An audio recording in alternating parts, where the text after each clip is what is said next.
നമസ്തേ. സാംഖ്യകാരിക ശ്ലോകം 67. സമ്യക് ജ്ഞാനാധിഗമാത് ധർമാദീനാമകാരണപ്രാപ്തൗ തിഷ്ഠതി സംസ്കാരവശാത് ചക്രഭ്രമിവത് ധൃതശരീരഃ. സമ്യക് ജ്ഞാനാധിഗമാത് സമ്പൂർണ്ണ ജ്ഞാനം പ്രാപ്തമായാൽ ധർമാദീനാം അകാരണപ്രാപ്തൗ സംസ്കാരവശാത് ധർമാദികളുടെ അകാരണപ്രാപ്തിയിൽ സംസ്കാരവശാൽ ചക്രഭ്രമിവത് ധൃതശരീരഃ തിഷ്ഠതി ചക്രഭ്രമി പോലെ ശരീരധാരി സ്ഥിതി ചെയ്യുന്നു. സമ്പൂർണ്ണ ജ്ഞാനം പ്രാപ്തമായാൽ ധർമാദികളുടെ കാരണസഹിത നാശം സംഭവിക്കുന്നതാണ്. എന്നിട്ടും ജ്ഞാനിയുടെ ശരീരം പ്രാരബ്ധനാശം വരെ നിലനിൽക്കാൻ കാരണം പൂർവകൃത സംസ്കാരലേശമാണ്.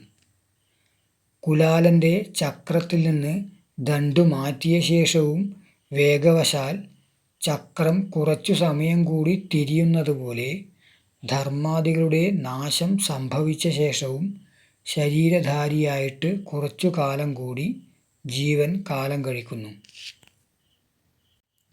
സമ്യക് ജ്ഞാനാധിഗമാത് ധർമാദീനാമകാരണപ്രാപ്തൗ തിഷ്ഠതി സംസ്കാരവശാത് ചക്രഭ്രമിവത് ധൃതശരീരഃ.